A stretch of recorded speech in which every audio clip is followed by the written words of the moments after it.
E para se falar em aplicação da Lei Maria da Penha, eu preciso primeiro falar sobre a violência contra a mulher. E para localizar a gente um pouquinho na história, eu costumo sempre entrar com esse slides e peço licença a vocês a fazer. Hoje recebi flores, não é meu aniversário ou nenhum outro dia especial. Tivemos a nossa primeira discussão ontem à noite e ele me disse coisas muito cruéis, que me ofenderam de verdade. Mas sei que está arrependido e não as disse a sério, porque ele me enviou flores hoje, não é nosso aniversário e nenhum outro dia especial. Ontem, ele atirou-me contra a parede e começou a asfixiar-me. Parecia um pesadelo, mas os pesadelos acordamos e sabemos que não são reais. Hoje acordei cheia de dores e com golpes por todos os lados.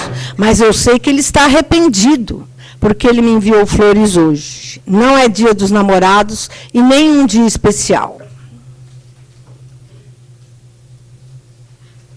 Ontem à noite bateu-me e ameaçou matar-me. Nem a maquiagem ou as mangas compridas poderiam ocultar os cortes e golpes que me ocasionou desta vez. Não pude ir ao emprego. Eu não pude ir ao emprego hoje porque não queria que percebessem. Mas eu sei que está arrependido porque ele me enviou flores hoje. Não era Dia das Mães e nenhum outro dia especial. Ontem à noite ele voltou a bater-me, mas desta vez foi muito pior. Se conseguir deixá-lo, o que eu vou fazer? Como poderia eu sozinha manter os meus filhos? O que acontecerá se faltar o dinheiro?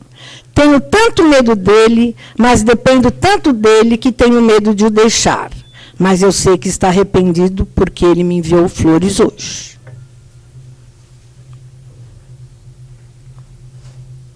Hoje é um dia muito especial. É o dia do meu funeral.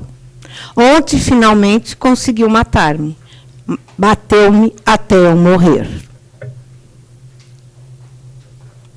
Se ao menos eu tivesse tido a coragem e a força para o deixar, se tivesse pedido ajuda profissional, com certeza hoje não teria recebido flores. Gente, infelizmente, esse é o histórico da violência contra a mulher em qualquer parte do mundo. Ela começa exatamente assim e termina assim. Para nos posicionarmos, preciso contar para vocês que a história contra a mulher caminha junto com a história da humanidade. Hoje, o homem, desde o início da civilização, ele sempre deteve o poder de vida e morte sobre os seus membros de família.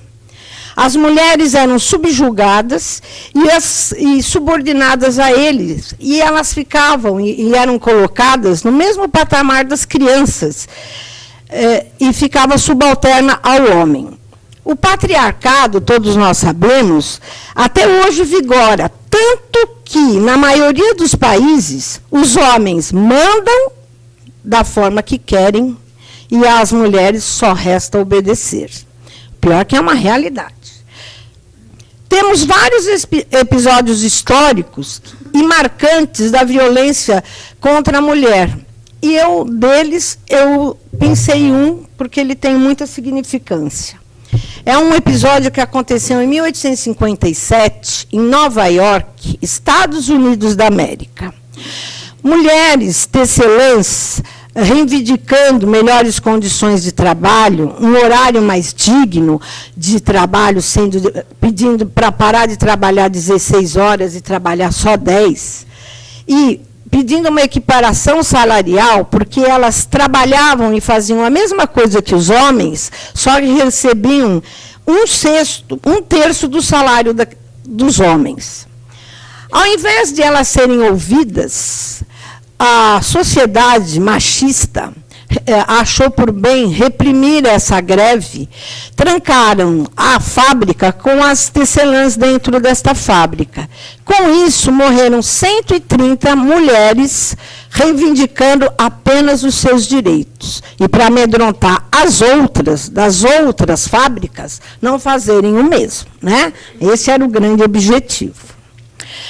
E por isso, né, que em 1910 foi declarado, apenas declarado, que o dia 8 de março era o Dia Internacional da Mulher, e homenageando aquelas mulheres pobres operárias que foram mortas em 1857. No transcorrer da vida, mundialmente, em 1948, foi declarada a Declaração Universal dos Direitos Humanos, porque os homens perceberam que precisava se colocar um fim na violência empregada na sociedade. Tanto homens, mulheres como crianças sofriam de violência, e isso trazia um retrocesso até nas fábricas, né? Porque as pessoas não eram felizes e sofriam com isso. Por isso que eles fizeram a Declaração Universal dos Direitos Humanos. A primeira declaração no mundo contra a violência em razão de qualquer gênero que existisse. E mesmo assim, com essa declaração, obviamente, a violência contra as mulheres não diminuiu e nem cessou. E por toda a história do mundo, as mulheres sempre foram privadas de liberdade de conhecimento, sempre. Digo um exemplo mundial, infelizmente, ele foi julgado outro dia, aquele homem lá nos Estados Unidos que manteve trancafiada 3 moças, né, durante 10 anos. E com uma delas ele teve uma filha, e essa filha hoje está com 6 anos. E tem aquele homem, se eu não me engano, também na Áustria, todo país desenvolvido, que manteve uma filha por mais de 19 anos, num bunker que ele construiu sobre a casa dele, e com esta filha ele teve 7 filhos, né? E, por sorte, um médico percebeu que existia alguma coisa errada com aquela filha neta deste homem e salvou todos, né? Então, nós temos também que ter olhar melhor para isso. Aí, me reportando ao Brasil, eu tenho que contar para vocês uma coisa. E eu esqueço de trocar o slide. Eu sou um horror. No Brasil, precisamos colocar para vocês uma coisa. As ordenações filipinas foi a primeira forma de legislação que nós tivemos no Brasil, tá? Antes do Código de 1916, quem comandava por lei aqui no Brasil eram as ordenações filipinas. E ela trazia o conservadorismo patriarcal vivido na Idade Média. E isso vigorou no Brasil até 1916. Na época das ordenações filipinas, o marido tinha o direito de aplicar castigos físicos à sua companheira, chegando ao ponto de tirar-lhe a vida. E isso legalmente. Isso, se pairasse sobre esta mulher, o simples boato de que ela era uma mulher adúltera. E, por curiosidade, eu vou ler para vocês esse artigo das ordenações filipinas.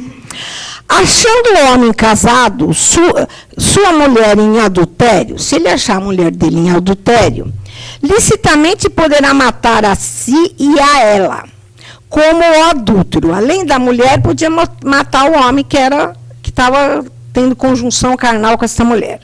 Salvo se o marido for peão e o adulto fidalgo, ou nosso desembargador, ou pessoa de maior qualidade. Porém, quando matasse alguma das sobreditas pessoas, achando-a com a sua mulher em adultério, não morrerá por isso, mas será degradado para a África como pregão na audiência pelo tempo, que aos julgadores bem parecer, segundo a pessoa que matar, não passando de 3 anos. Ou seja, o que está dizendo aqui? Se o marido chegar lá e encontrar a mulher em adultério, ele pode matar. Agora, se a pessoa que estava com a mulher dele for acima dele, né, for um desembargador, tiver um cargo maior que ele, aí ele vai responder nenhum processo durante 3 anos lá na África. Mas se ele fosse desembargador e o cara fosse peão, estava tudo resolvido. Ou seja, o problema ali não era matar a mulher, e sim o adúltero. Era isso que vigorava no Brasil. A maioria dos atos praticados pelas mulheres naquela época só eram possíveis com autorização do marido. Gente, até sair de casa para ir na igreja. Quem comandava a vida da mulher era a igreja e a família. A única coisa que a mulher podia fazer naquela época sem autorização era uma ação tentando cancelar as doações que o marido tinha feito à sua amante. Era a única coisa que ela podia fazer sem autorização. Isso para proteger a família por conta dos filhos, certo? Aí nós tivemos o Código Civil brasileiro, que é a Lei 3.071, que foi promulgada em 1916. Vocês são, a maioria aqui são muito jovens, mas, historicamente, 1916 faz muito pouco tempo também, né? E o pior de tudo, que no Código de 16, a mulher continuava na mesma situação extrema de desigualdade, em relação sempre ao marido ou ao pai. A mulher era considerada relativamente incapaz, ao lado dos filhos menores de idade, dos pródigos e dos silvícolas. Ela continuou sob o domínio do pai e, após o casamento, sob o domínio do marido. O Código Civil de 16 manteve o homem como chefe da sociedade conjugal. E no seu artigo 186 do Código de 1916, ele determinou que, havendo discordância entre os cônjuges, marido e mulher, sempre iria prevalecer a vontade paterna. Isso em relação a alguma decisão dos filhos. Bom, né? Trazendo mais para cá, o Código de 16, vigindo no Brasil, a mulher até então não tinha direito ao voto, e em 1932, Getúlio Vargas promulgou o Código Eleitoral e estabeleceu aí o voto secreto. Deu direito de voto às mulheres votarem e serem votadas. Mas só que existia uma condição. As mulheres casadas só poderiam votar se o marido autorizasse, por escrito. E as solteiras e as viúvas poderiam votar, mas elas teriam que comprovar que elas tinham renda suficiente para se manter sozinha. Com todo o machismo, ou seja, eles deram e não deram o direito à mulher votar, certo? Só em 1934 que eles tiraram todas essas condições, e na Constituição de 34 foi a primeira vez que se falou alguma coisa de igualdade, que foi dado o princípio de igualdade entre os sexos, a regulamentação do trabalho feminino e a equiparação salarial entre os homens e mulheres. Proibiu o trabalho noturno da mulher e deu direito de voto à mulher indistintamente, sem nenhuma condição. Só que tem uma coisa que eu não posso deixar de contar. Tá. Mas não era obrigatório a mulher votar. Ou seja, ela não votou a partir de 1934. O voto só passou a ser obrigatório em 1946. Olha quanto tempo, é outro dia, historicamente falando isso. Olha, e agora tem um outro detalhe. A mulher que não tinha título de eleitor não era obrigada a votar. Diferente de nós hoje, que quando fazemos 16 anos, temos que tirar o título de eleitor se quisermos, mas quando fazemos 18, é obrigatório tirar o título de eleitor. Naquela época, a mulher não tinha a obrigação de tirar o título de eleitor. Então, eu conto para vocês uma coisa. A minha mãe, Quando eu tinha mais de 18 anos, ela era 25 anos mais velha que eu, ela devia ter uns 46, ela tirou o título de eleitor para votar no Collor. Eu adorei, né? Mas só para vocês verem que não existia obrigatoriedade. Isso, o Collor, quando foi? Em 1980 e poucos? Não é? Entendeu como é que é? Aí foi, tirava o título se quisesse. A mulher ainda não tinha toda a consciência que hoje vocês têm dos direitos, entendeu? Em 1962, nós tivemos a promulgação do Estatuto da Mulher Casada. Esse foi o grande pontapé para a conscientização dos direitos da mulher na sociedade brasileira. O Estatuto da Mulher Casada, a mulher conquistou o direito de não precisar de autorização do marido para ir trabalhar, porque, gente, até então, se a mulher arrumasse emprego e o marido não tivesse autorizado, ele podia ir lá e tirar ela do emprego e ainda brigava com o patrão. Tá? Tinha casos assim. E, em caso de separação, até 1962, a mulher não tinha o direito de ficar com a guarda dos filhos. A partir do Estatuto da Mulher Casada, ela ganhou esse direito. E hoje, como é que é, né? Hoje ninguém nem pensa na possibilidade da mulher não ficar com os filhos, né? Apesar que, graças a Deus, também a sociedade está mudando, né? Os homens estão tomando consciência de muita coisa. Aí, o que aconteceu? Isso foi em 1962. Em 1964, nós tivemos o golpe militar. E esse golpe militar, ele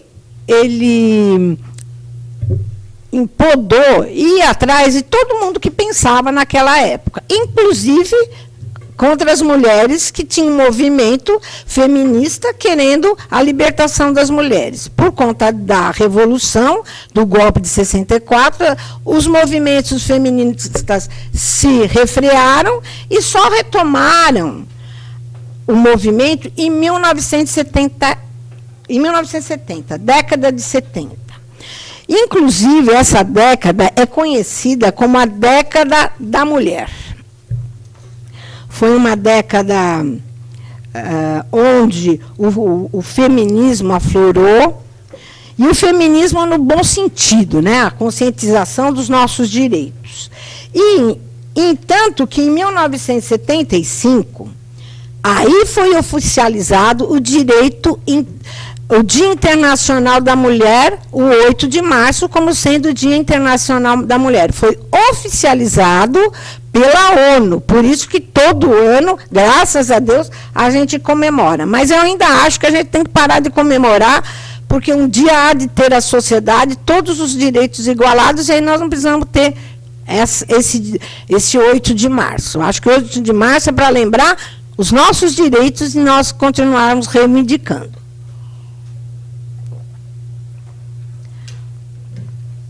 Então, foi uma década que o feminismo teve um avanço muito grande.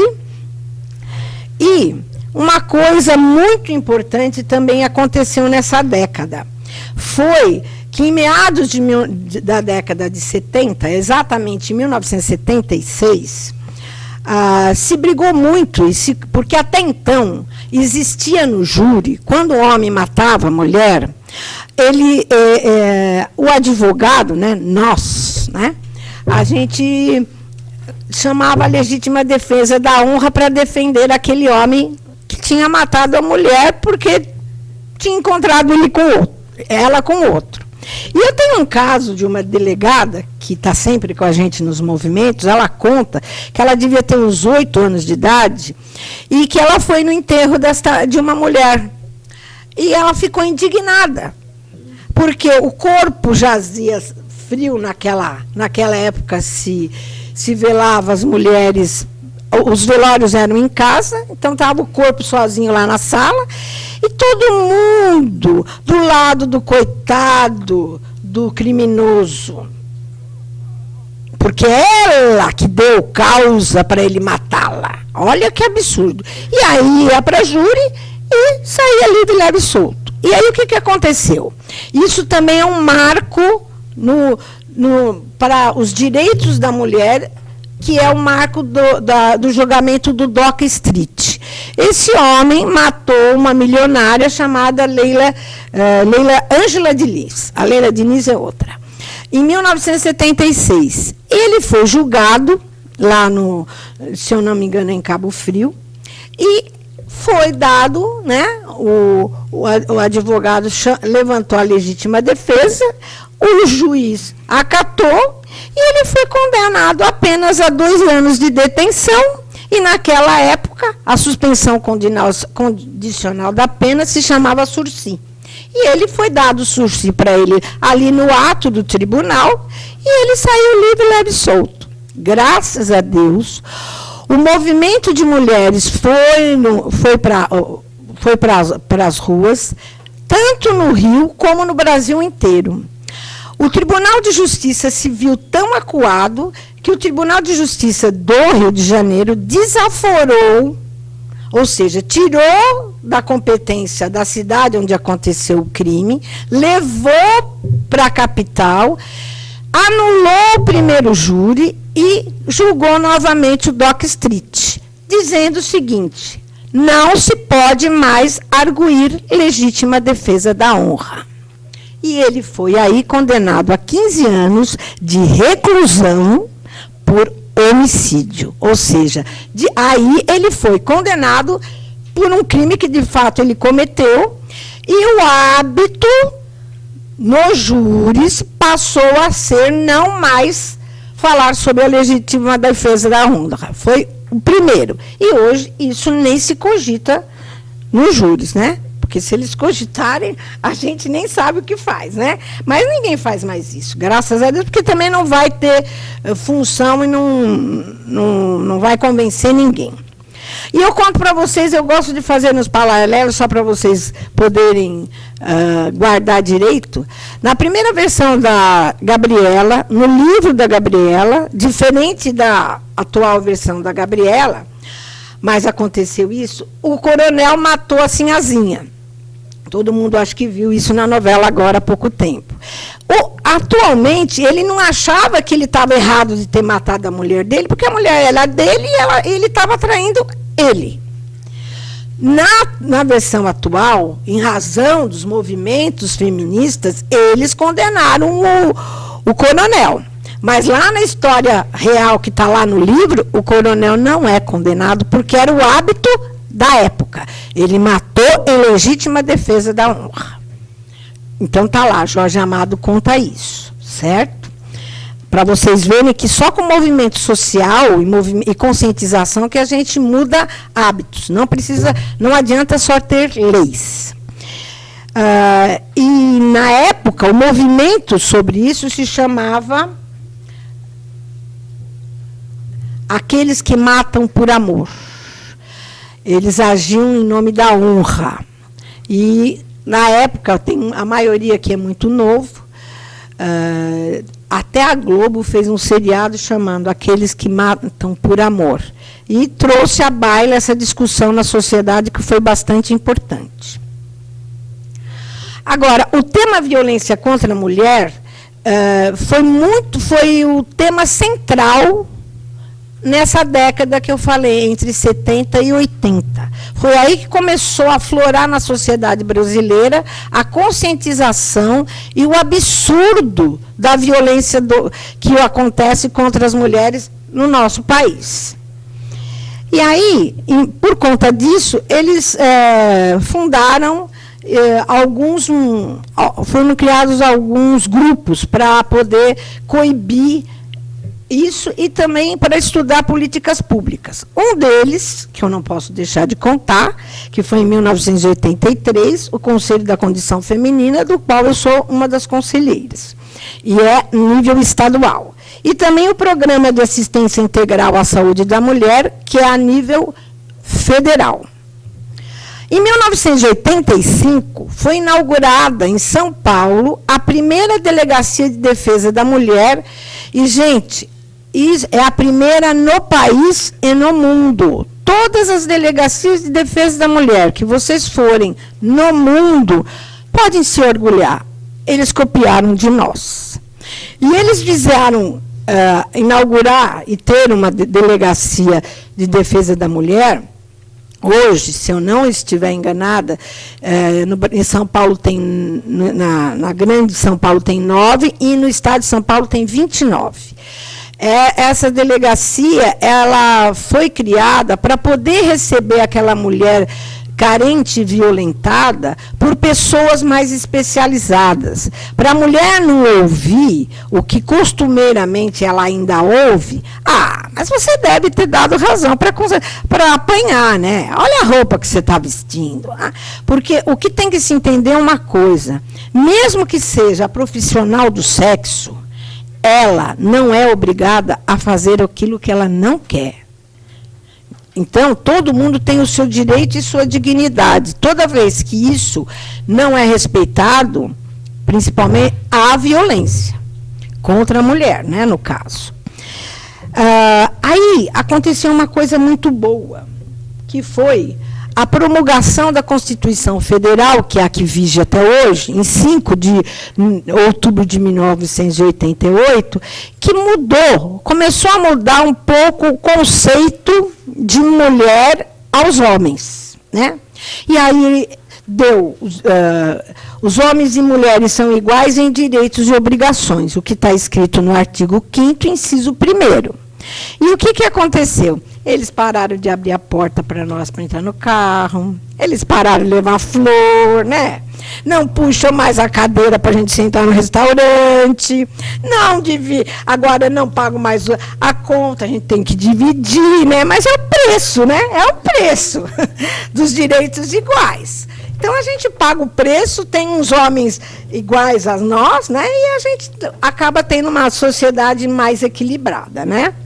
Mas essa Constituição trouxe muito equilíbrio para o Brasil e para nós, na sociedade. Em 1994, no Belém do Pará, teve uma convenção interamericana de prevenir, punir, erradicar a violência contra a mulher e que foi adotada pela OEA. E a definição foi adotada o conceito de violência contra a mulher. O conceito é o seguinte: a violência contra a mulher constitui uma violação aos direitos humanos e às liberdades fundamentais. Violência contra a mulher é qualquer ação ou conduta baseada no gênero que cause morte, dano físico, sexual ou psicológico à mulher, tanto no âmbito público como no âmbito privado. Ou seja, privado é dentro de casa.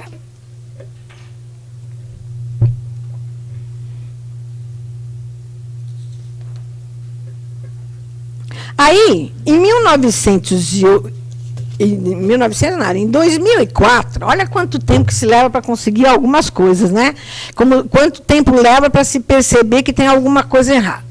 Todo mundo sabe que o IBGE tem um censo, né? Para descobrir quantas pessoas tem no Brasil, qual é a função, qual é o trabalho, quantos filhos tem, quanta geladeira tem, até quantos banheiros temos dentro de casa, está lá no questionário. Só que o que acontecia?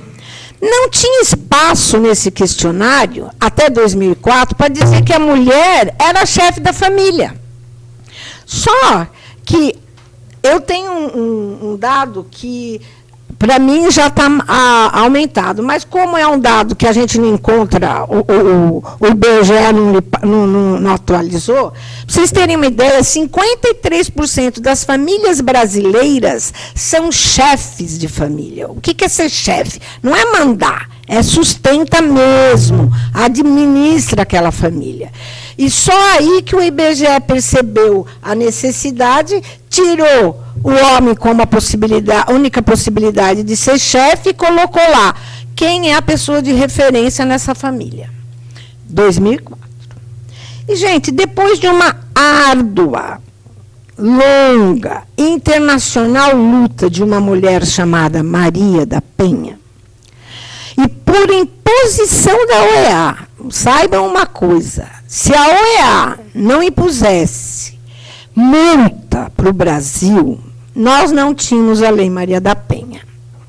Então, aí, em 22 de setembro de 2006, foi promulgada a Lei 11.340, a tão conhecida Lei Maria da Penha, que tipifica como crime a violência doméstica e familiar contra a mulher.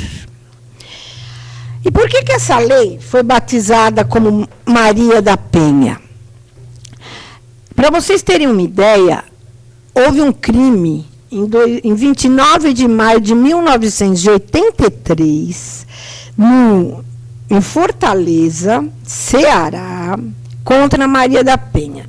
E, gente, nós estamos falando de pessoas letradas. Ela é biofarmacêutica. O marido, o criminoso, é professor universitário e economista. E, gente, eles se conheceram aqui na USP, fazendo doutorado. Isso quem me contou foi ela mesma.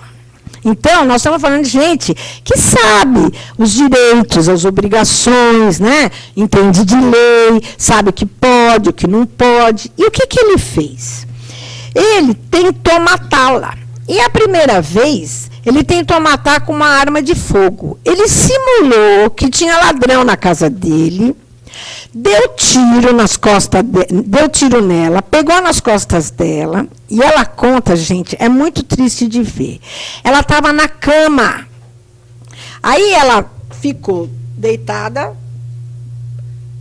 e os vizinhos ouviram os tiros e foram lá para tentar ajudar, né? E ele disse que tinha ladrão, ele se machucou todo, foi um... E a vizinha queria ver a Maria da Penha. E ele não deixava entrar, porque ela estava sangrando lá no colchão da cama. A vizinha insistiu, entrou, médica, percebeu que ela estava muito pálida, e quando foi ver que ela tinha... Só que o Marcos Antônio de Heridas Viveiro disse que ele foi atirar no ladrão e, sem querer, pegou nela. Isso, gente, em 1983, a família acreditou, ela foi para o hospital, ficou muito tempo na UTI, virou paraplégica e foi obrigada a voltar a viver com ele e com as 3 filhas que ela tinha. Todas as filhas menores de 6 anos de idade. Ela tinha 36. Por conta de que... por que ela não foi embora? Porque ninguém acreditava no que ela falava. Ninguém acreditava na mulher naquela época. Em 1983, é outro dia, né? Aí, o que ele não contente, um dia ela estava tomando banho na banheira, porque ela era paraplégica, a banheira cheia, lá aquela mania de ter o radinho do lado, assim, naquele suportezinho, rádio elétrico, né? Ele simplesmente derrubou o rádio ligado dentro da água. Então, tentou matá-la por eletrocução e, não satisfeito, por afogamento. Aí alguém viu. Foi a salvação dela. E aí, ele foi denunciado. A denúncia foi oferecida em setembro de 83. O crime foi em maio. O oferecimento da denúncia pelo Ministério Público foi em 83. E ele, o Marcos Heredas, só foi preso em setembro de 2002. Quase o crime estava prescrevendo. Quando eu tive com a Maria da Penha, eu lancei uma cartilha aqui pela OAB, que, por sinal, no final eu vou fazer um sorteiozinho dela, apesar de que foi em 2009, ela está no site, mas eu vou agraciar vocês com essa cartilha.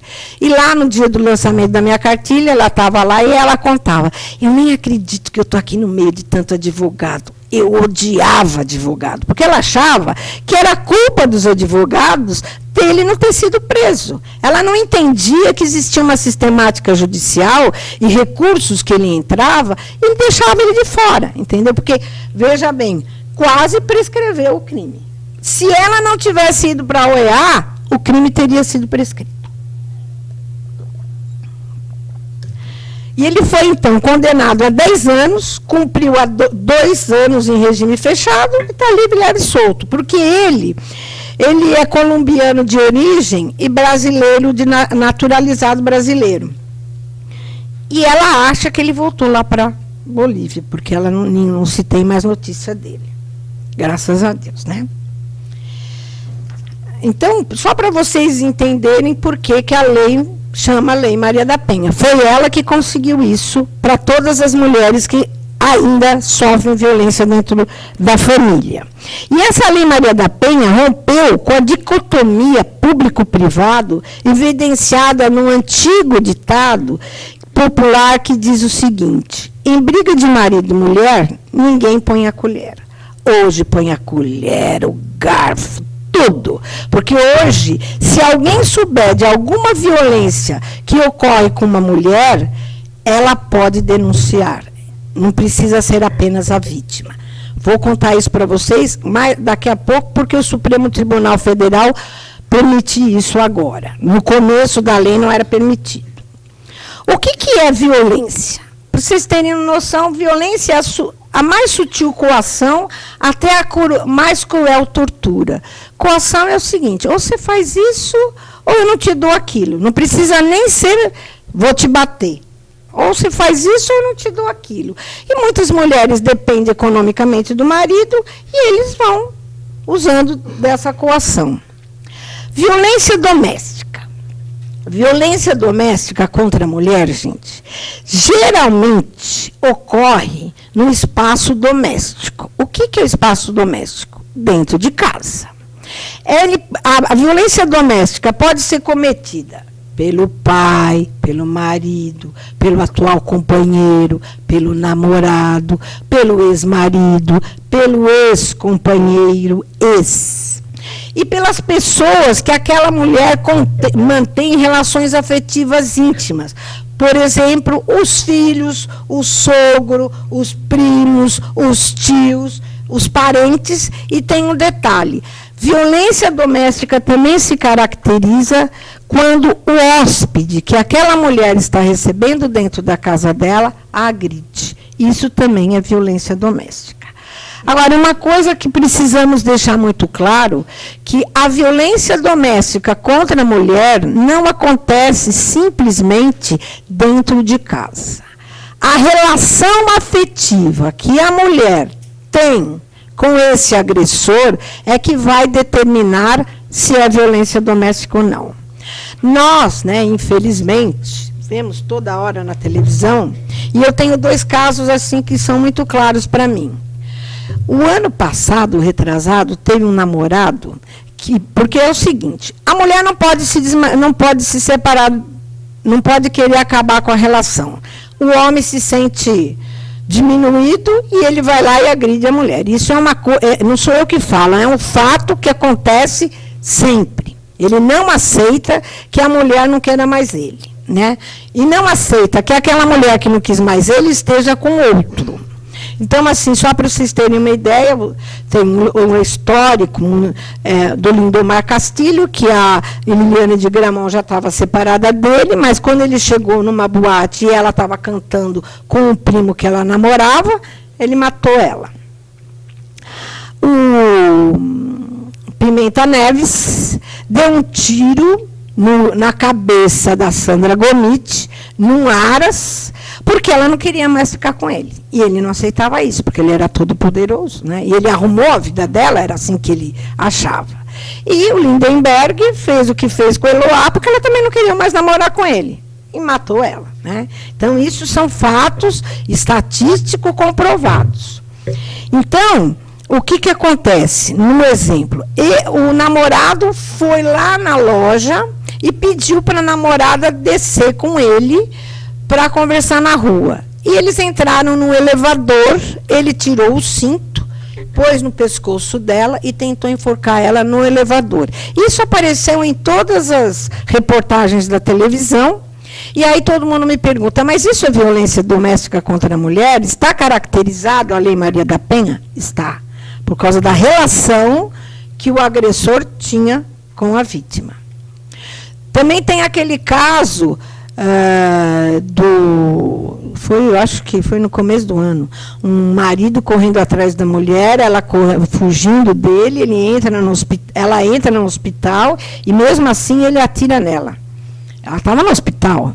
É Lei Maria da Penha. Ele vai responder pelas sanções previstas na Lei Maria da Penha, porque é violência doméstica. Então, vocês, na hora de aplicarem o direito, façam isso vigir. Quais são as maiores causas da violência doméstica contra a mulher? É o álcool e os ciúmes. Os ciúmes eu já dei exemplo. E álcool, o cara chega bêbado, se acha, vira leão, e se acha que pode fazer tudo com aquela mulher e com a família, né? Porque a mulher que é agredida, a família inteira é agredida, mesmo que os filhos não apanhem do pai. E precisa se aprender a quebrar esse estigma para que os filhos não repitam. E eu tenho também uma história de um senhorzinho lá no Nordeste que ele batia na mulher. Chegava em casa, batia na mulher, batia nos filhos, dava ordem, batia. E a mulher dele não acreditava por que ele era tão bom. Era um homem bom, trabalhador, pagador de todas as obrigações dele, só que ele não mandava, ele batia.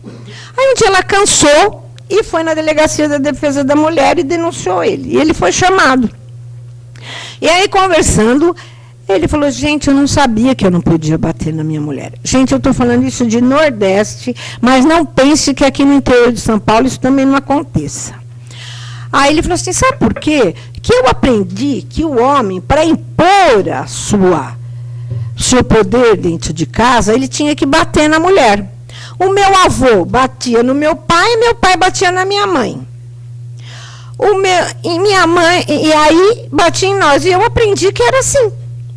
Aí ele topou, entendeu, foi para a reeducação que está prevista na Lei Maria da Penha, e essa mulher trouxe o feedback e ele se tornou um homem maravilhoso. Ou seja, através de um tratamento psicológico de conscientização, se quebrou o vínculo da violência naquela família, que isso é muito importante e a gente tem que pensar também.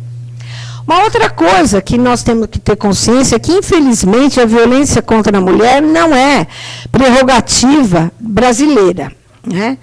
A população do mundo, de diferentes culturas, está comprovado que grande número de mulheres já foram agredidas, física, psicológica ou sexualmente, pelo menos uma vez.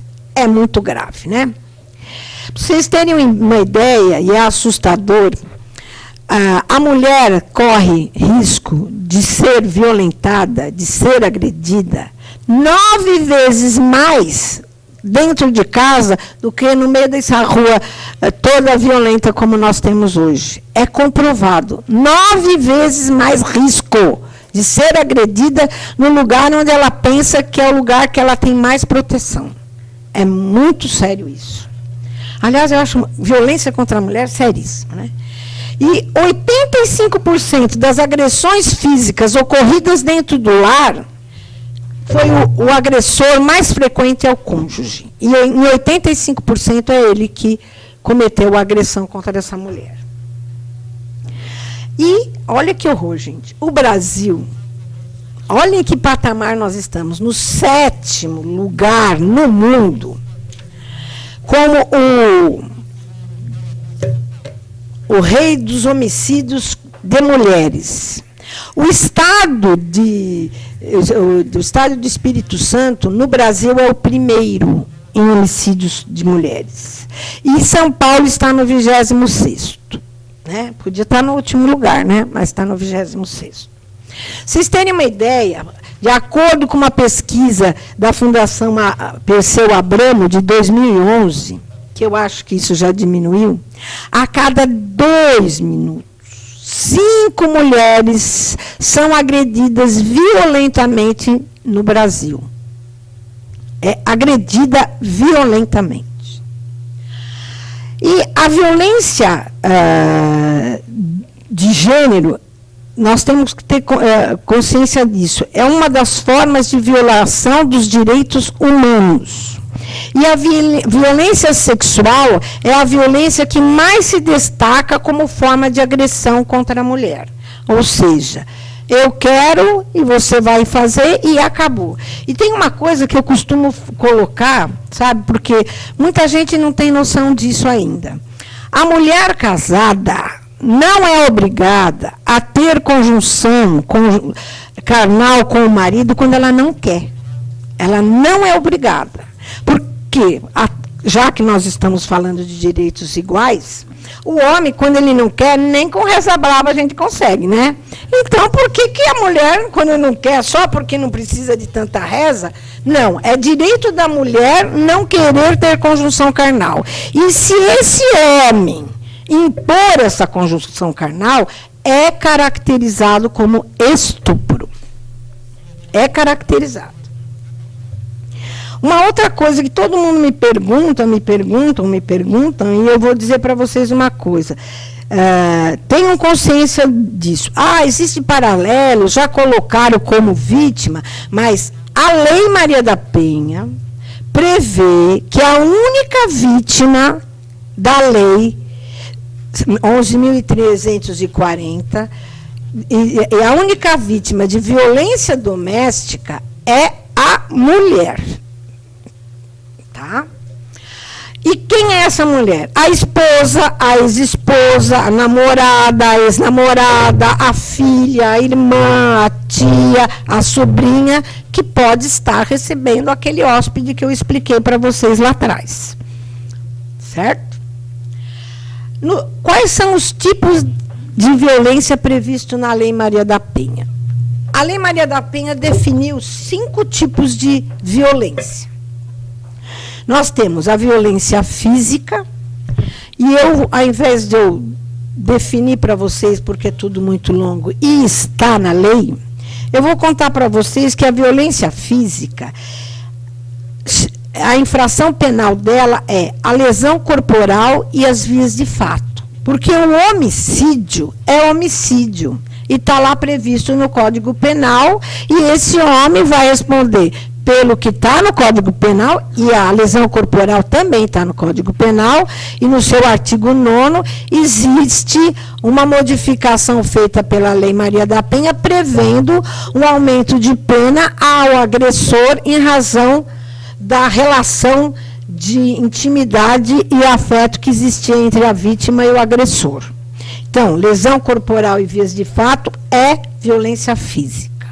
Violência psicológica é a perturbação de tranquilidade, a injúria, o constrangimento ilegal, o cárcere privado, a ameaça e o abandono material. E quando eu leio abandono material, gente, a Lei Maria da Penha abrange tanto crime previsto no Código Penal, como situações previstas no Código Civil e na parte de família. Quem já não ouviu que o marido abandonou materialmente aquela mulher, deixando ela sem condições para sustentar seus filhos? Dá para pegar o marido também por aqui. Quando ele não deu, isso também é uma violência doméstica, o abandono material daquele marido e que não deu condições para essa mulher sustentar seus filhos. Então, além do pedido de pensão alimentícia que é previsto, há também a violência psicológica ocorrida nisso. A violência sexual é o estupro. E preciso contar para vocês, né, que em dia 10 de agosto de 2009, houve uma alteração no Código Penal nos crimes sexuais, onde foram unificados 2 crimes, que eram bem distintos no Código Penal, o estupro e o atentado violento ao pudor. Eles foram fundidos e hoje eles estão todos no artigo 213 do Código Penal. E manteve o nome de estupro. E a nova conduta delituosa recebeu a seguinte definição: constranger alguém mediante violência ou grave ameaça, a ter conjunção carnal ou a praticar ou a permitir que com ele se pratique outro ato libidinoso. Então, houve essa modificação no Código Penal. E a violência patrimonial é o roubo, o furto, a extorsão, o estelionato, que o agressor, parente da vítima, pode cometer contra ela também. Finalmente, nós temos a violência moral, que a infração penal pode ser injúria, calúnia e difamação. Estou indo muito rápido, mas eu também não quero, porque é muito longo. Essa lei mereceria quase uma aula de alguns dias, porque tem muita coisa a ser dita, e eu procurei condensar o máximo possível para trazer informações importantes para vocês militarem na área, porque é importante, e também ter consciência, porque se eu não conto para vocês o histórico da violência, fica um pouco difícil para aplicar a lei, né? Agora eu vou entrar nos aspectos penais, civis e processuais da Lei Maria da Penha. Porque, veja só, ela não é só voltada para a parte criminal, também na área de família e civil, ela está prevista a atuar. Então, uma coisa que nós temos que saber. Primeiro, que é permitido ao delegado prender o agressor em flagrante. Flagrante, toda prisão pode existir, né? Mas fique confirmado isso. Em flagrante, sempre que houver qualquer tipo de violência doméstica, porque o que está previsto é flagrante de crime. E muita gente acha que violência doméstica não é crime, mas então o delegado tem que prender o agressor quando ele está cometendo violência doméstica. O boletim de ocorrência ele é registrado, vai lá a mulher na delegacia, registrar o boletim de ocorrência.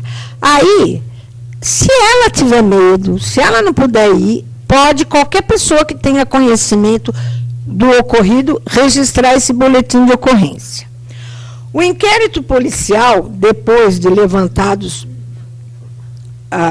depois de instalado feito o boletim de ocorrência, vai ser instaurado. E esse inquérito policial ele tem que ser composto pelos depoimentos da vítima, do agressor, isso é inquérito policial, das testemunhas e das provas documentais e periciais. O inquérito policial vai ser remetido para o Ministério Público, como qualquer procedimento criminal. A mulher, no distrito policial, ou quem denunciou, pode, que for dar a queixa, ele pode pedir ao delegado que seja pedido a concessão de medida protetiva. É lá na delegacia que se pede a concessão da medida protetiva, das medidas protetivas previstas nos artigos 22, 23 e 24 da Lei Maria da Penha. Isso é importantíssimo. Podendo também, se não foi requerido ali naquele momento, esta vítima pode ir até o fórum, procurar um promotor e pedir a concessão dessa medida protetiva para o promotor, porque já deve estar recebendo um inquérito. E lá no inquérito não foi pedida a concessão das medidas protetivas. E, em última instância, se nada disso foi feito, pode também ser requerido a vítima ir lá falar com o juiz que está com o processo dela, para que seja concedido alguma medida protetiva a que mais se enquadre no caso dela. Tá? Isso é muito importante, porque medida protetiva pode ser pedida até para o juiz. Mas sempre é interessante que seja pedido quando ela está na delegacia, fazendo o boletim de ocorrência, pedir para o delegado. Aí o juiz, dentre as medidas protetivas, ele pode extrapolar essas medidas protetivas que estão previstas na lei e pode, inclusive, decretar a prisão preventiva desse agressor. Isso não está previsto na lei. Mas o juiz pode verificando a necessidade, usar de outras medidas para coibir a ação desse agressor. Gente, as medidas protetivas, no meu ver, é a coisa mais importante que tem dentro da Lei Maria da Penha, porque ela coíbe, ela estanca, ela inclui, e também protege os direitos dessa mulher violentada. E ela previne novos delitos e tenta cessar o delito que está acontecendo, né? Agora, uma coisa muito... olha, gente, fique muito... boletim de ocorrência, vira inquérito policial. O inquérito policial vai virar um processo criminal, tá? A medida protetiva não depende do inquérito e nem do processo criminal. Ela é um processo cautelar que anda apartado do inquérito e do processo criminal. Se o inquérito foi lá na delegacia, fez o boletim de ocorrência, mas ainda existem, faltam peças, depoimentos, não está completo para que o delegado instaure o inquérito policial, não se pode ficar esperando isso para que as medidas protetivas sejam concedidas. Então, se faz um processo cautelar, vai para o juiz, e o juiz terá que conceder essas medidas protetivas no prazo de 48 horas. E o inquérito está lá andando na delegacia. Tá? Gente, e uma coisa que é muito importante, é imprescindível que o requerimento das medidas protetivas seja o mais completo possível. Ele deve conter, por exemplo, deixa eu ver se eu tenho aqui. Ele tem que conter a declaração da agredida, os depoimentos das testemunhas. Mas, gente, esse crime aconteceu dentro de casa. Não tem testemunha. Mas essa mulher violentada chegou na delegacia, provavelmente. Se não chegou machucada, ela chegou traumatizada. Ela chegou transtornada.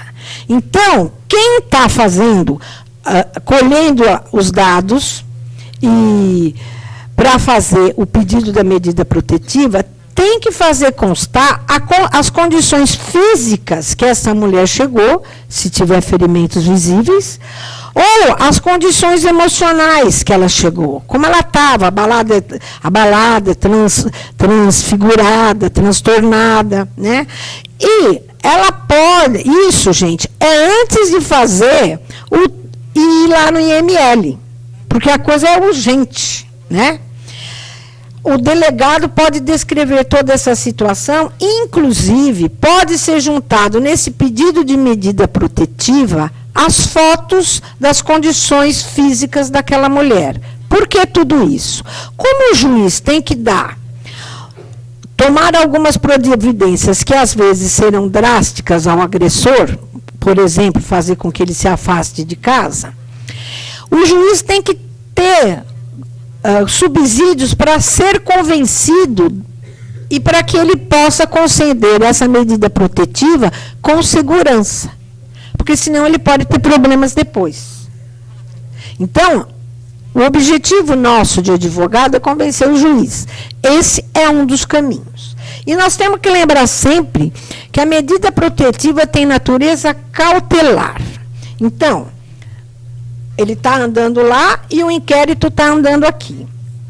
Aí, o promotor vai receber a denúncia, vai receber um inquérito, e a medida protetiva já foi lá no juiz, o juiz já concedeu em 48 horas, e ela deve já estar sendo cumprida. O promotor recebeu o inquérito, fez a denúncia, mandou para o juiz, e dentro disso o Ministério Público pode propor de 3 meses a 3 anos de detenção ao agressor.